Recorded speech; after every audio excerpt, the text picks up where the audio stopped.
Um, hmm. I came to Poland 22 years ago as a missionary. I came to Poland as a missionary with the International Fellowship of Evangelical Students. And I was also lecturing in the university. And maybe it's important you know my background. And it's when I was in the second year in the university, I was in a conference where we were being confronted, a students' conference. We were being confronted. We were asked the question, what are you living for? What are you living for? If what you are living for is not worth dying for, then it is not worth living for. I think that was Jim Elliot. And maybe about 3,000 students. I moved forward and gave my life to Christ, that I wanted my life to have a meaning. That was in 1988, in my second year in the university. Immediately after that conference, I got in touch with a Romanian pastor who was living in the US. His name was Richard Wurmbrand, with the wife Sabina. And they were sending to Nigeria a magazine called The Voice of, I think it was The Voice of Christian Matters, or something like that. And in one of the magazines, there was this story of a young man, a Russian, called Ivan, 19-year-old, who was in the military. He was killed by the KGB because of his faith. As I was reading that, I started crying. And I said, God, I want to replace Ivan. God, I want to replace Ivan. So after graduation from the university, I applied to a number of missionary organizations. And IIFS accepted me and gave me 3 countries to choose from: Russia, Poland, and Hungary. And I chose Poland. And I came to Poland in 1993. Now, when I was coming to Poland, if someone ever told me I would ever become a politician, I would have laughed. Because it wasn't something that was in my range of interest. So I came to Poland, started working with IFES for 2 years as a team member, and for the next 3 years as a regional coordinator. And together with my wife, she's Polish, we were also running an open house, helping the poor and the needy. We had a language school. I was also lecturing in the university. And we started giving out scholarships to the needy. It was then that people who saw what we were doing started encouraging me to get involved in politics. But I declined.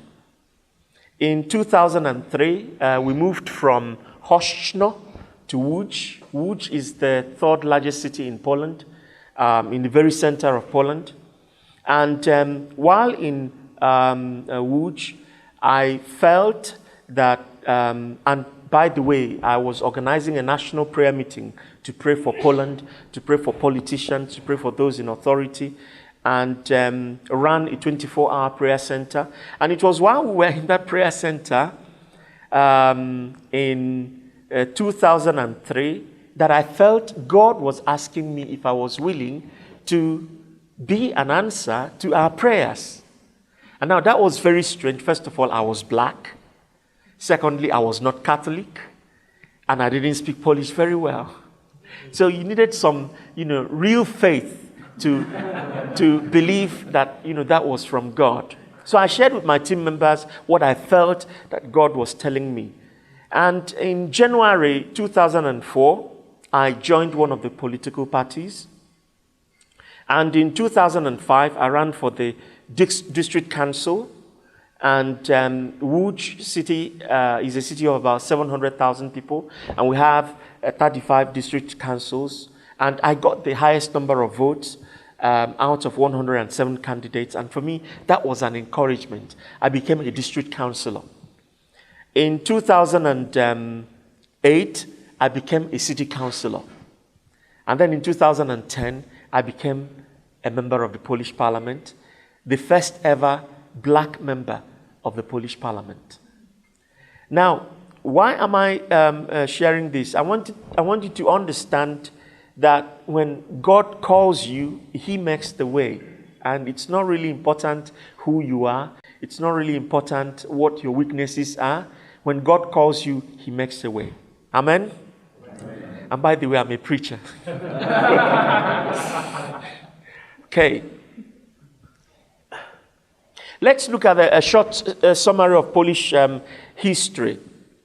Poland was an independent kingdom for about 800 years until 1795, when it was wiped out from the map of Europe and absorbed by three great neighboring powers, the Prussians, the Russians, and the Austro-Hungarians, until 1918.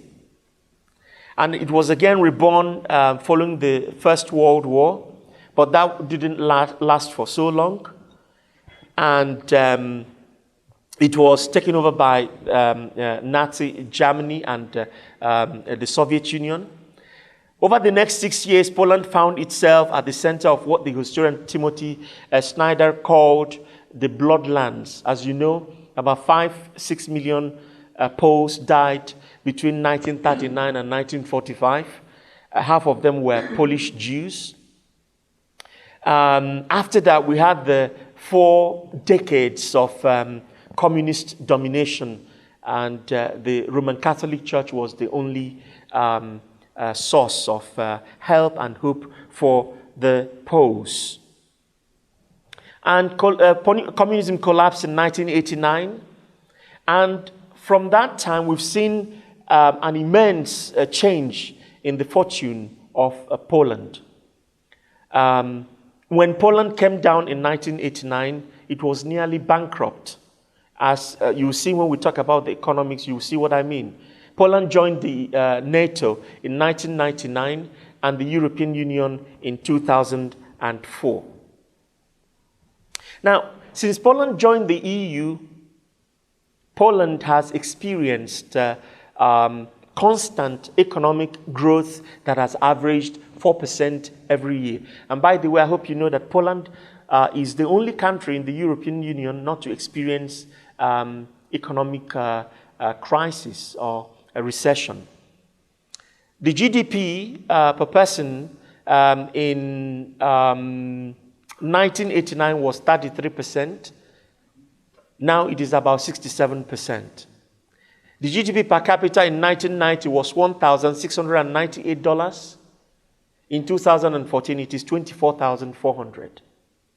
That's a lot of change. Now, I want to show you some pictures. Some of them are from Łódź, my constituency. These are some how Poland has changed. This is Manufaktura, which is actually one of the biggest shopping centers now in Europe. This was what it looked like at the fall of communism, and this is what it presently looks like. This is the Polish National Stadium in Warsaw. It used to be so dilapidated that it was used as like a market, okay, where people from different parts of Europe and in fact the world, many Africans, who were selling there. But today, this is what it looks like. This is the Central Hospital owned by the Medical University of Łódź. This is the railway station in Katowice. This is Janusz Korczak Hospital in Łódź. This is Powszechny Theatre in Warsaw. And this is one of the best-known streets in Poland, the Piotrkowska Street. So what is the present state of the Polish economy? Present population of Poland is a little over 38 million people.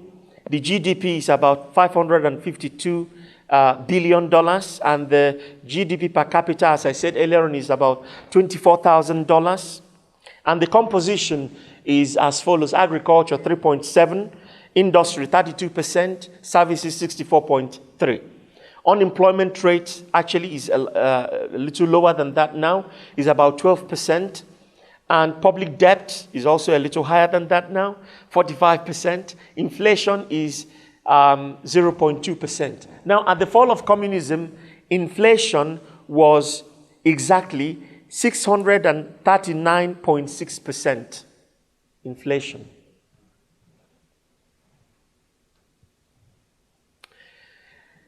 What are the sources of Polish success? In my opinion, the reason why Poland has been flourishing are the following. The first one is economic reforms. Economic reforms.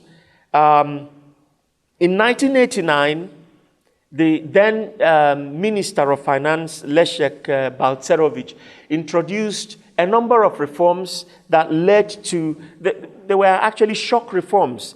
10 of them actually, I'm not going to mention them, but these were reforms that moved Poland from a central communist controlled economy to a free market economy. The second reason why I believe Poland is successful is because of its education system, which I still think needs some reformation. As you may know, in Poland, we have free education guaranteed in the constitution from primary up to doctorate level. And so, if you are a day student, of course, if you are an extramural student or you're a part-time student, you pay. There are additional courses in English that are paid for. Even at that, they are a lot cheaper when compared to other countries. But free education. And most Poles graduating from the universities are MA holders or MSc holders. They have their masters. The third reason why I think we have success in Poland is Polish membership in the European Union and in NATO, which has given us kind of stability, working in that context of being part of the EU and being part of NATO. And of course, we cannot undermine the fact that there has been a lot of inflow of funding from the EU. In the 2007-2013 perspective, Poland received 68 billion euros for funding various projects.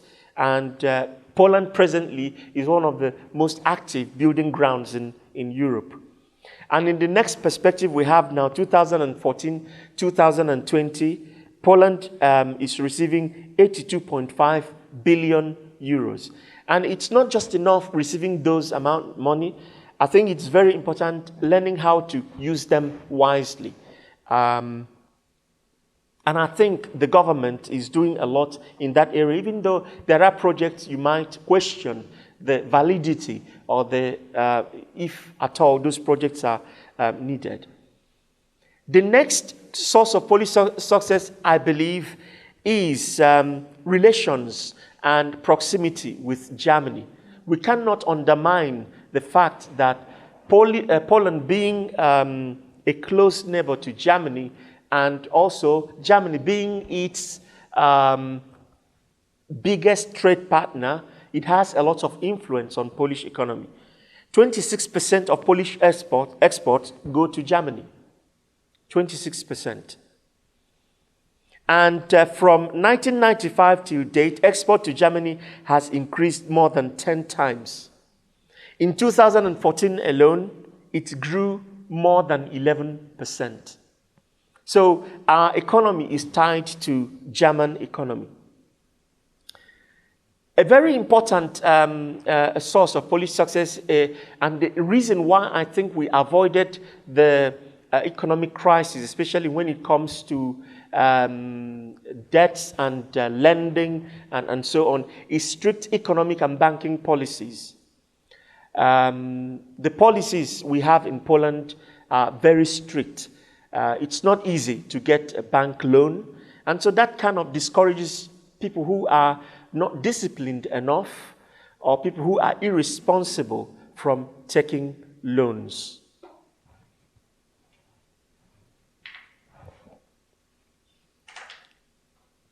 Now, let us look at the dark side of Polish economic and political transformation. There are three that I see. Excuse me. The first one is, as in many reforms, many people feel left out of being partakers in the dividends of democracy and economic transformation. And it is very sad that many times, those are those who fought for the fall of communism. People who worked or were activists in the solidarity movement. When you hear that a former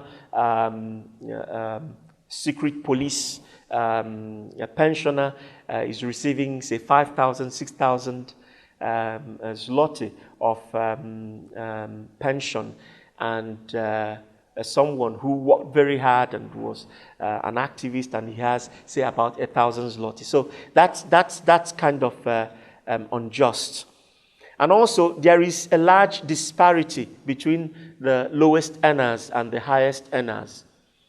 And also the fact that presently we have very strong trade unions who are unwilling to accept further reforms.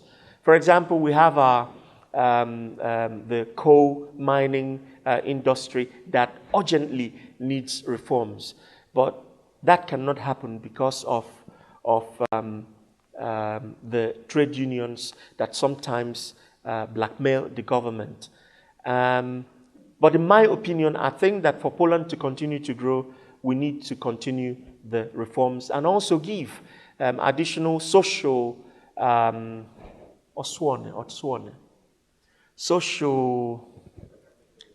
backup, protection, for those who are going to suffer from such reforms.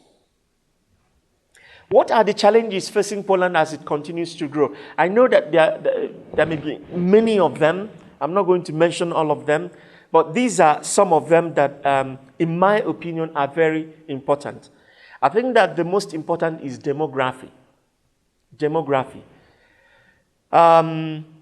Presently, Poland, the birth rate is at about 1.26, which is actually in the 212th place out of 224 countries in the world, only worse to Romania, which means that the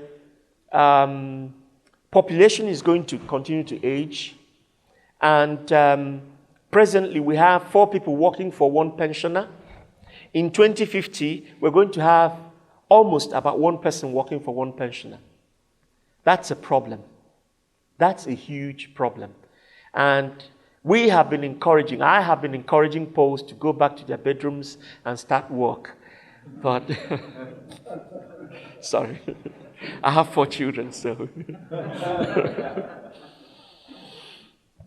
The second challenge is unemployment and immigration.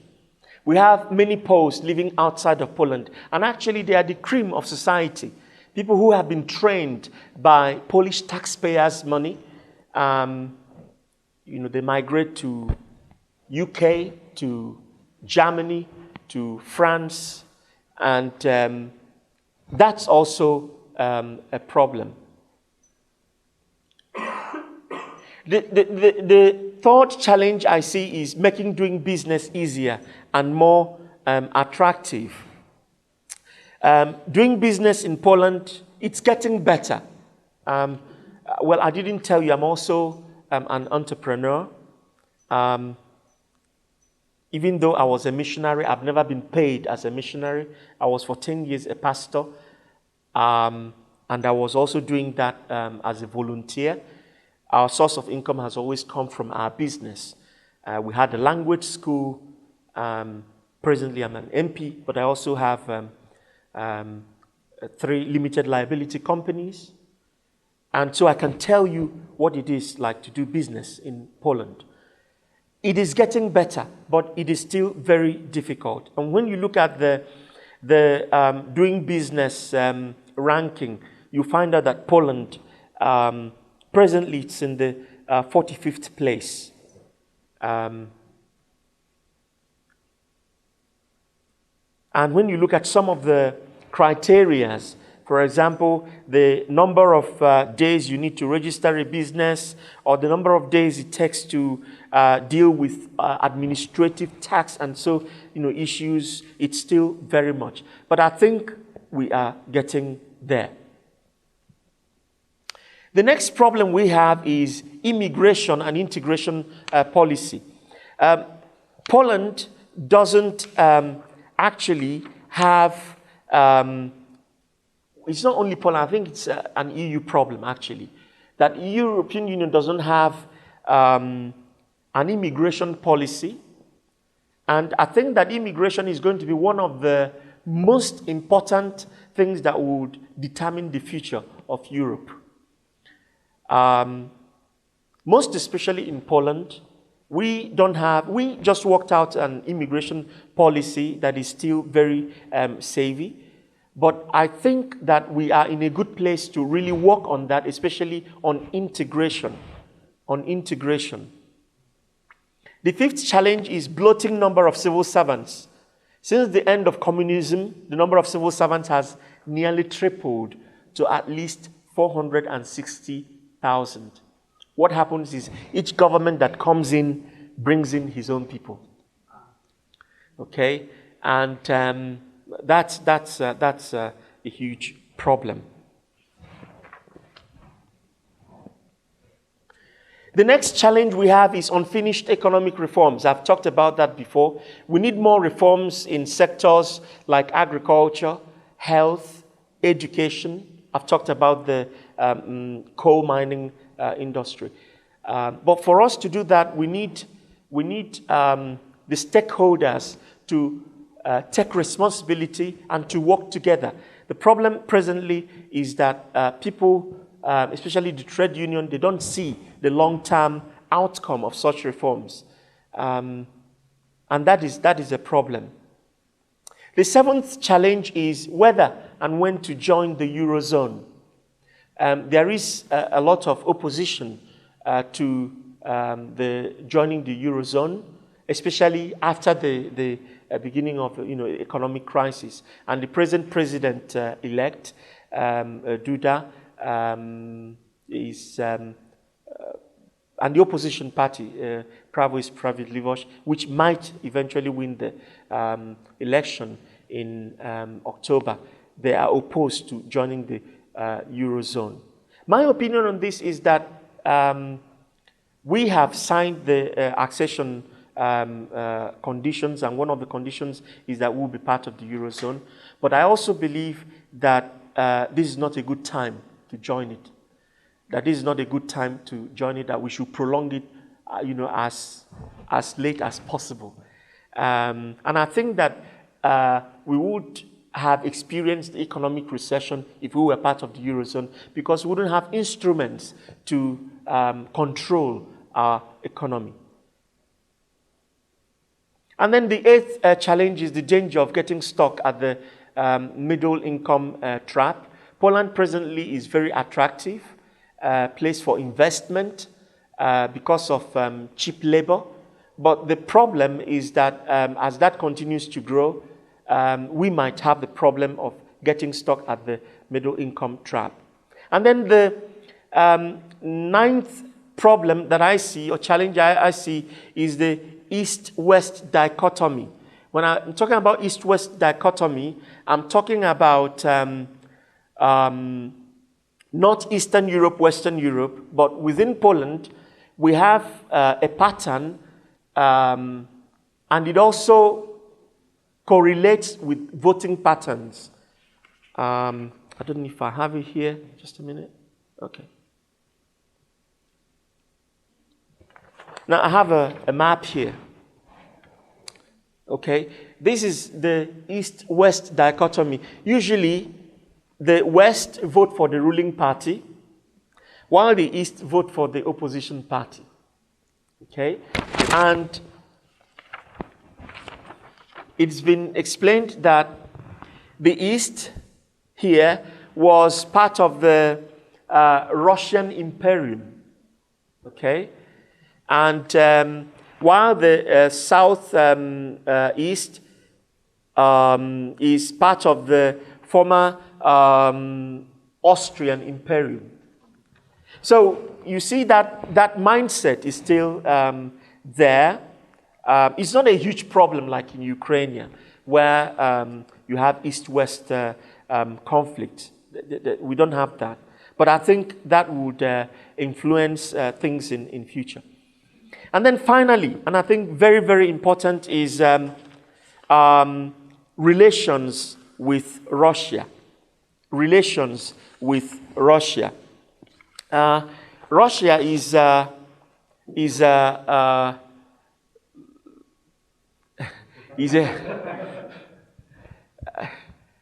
okay. I don't want to say anything, wrong, but it is a very close neighbor, and it has its aspirations. And as you know, 60% of the gas we have in Poland is from Russia. And so we have problems at various levels. Russia is a huge economic partner. We export a lot of agricultural produce. But since the beginning of the conflict, that has closed. And I would say it has its also positive aspects, because that has led to some diversification. Polish producers and exporters are looking to other markets, to Asia, to Africa. And I believe that it's very good to diversify. But the relations with Russia, and Russia always looking at Poland with that imperialistic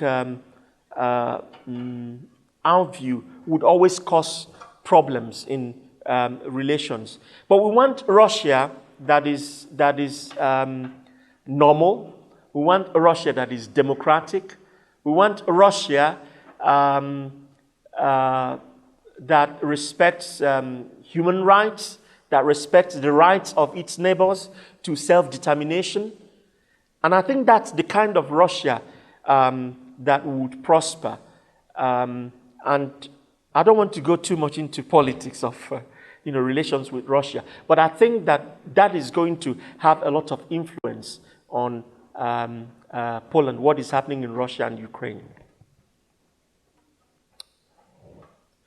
To summarize, I would say that Poland has gone through years of difficulties due to its geographical location, political alliances, and unwise economic ideology. But we've also seen that the last 25 years has been the most prosperous due to political transformation, economic reforms, and Euro-Atlantic alliances. Poland has shown that economic growth can be sustained in times of economic crisis through good fiscal policies and planning. Poland has many challenges still facing it. Continued and brave reforms are needed to sustain economic growth. I believe strongly that Poland is one of the countries to watch. When I came to Poland 22 years ago, I was earning more as an assistant in Nigeria than I was earning in Poland as a senior lecturer 22 years ago. Today, Poland is the 8th largest economy in the European Union, the 23rd largest economy in the world. And that is, it only took 25 years.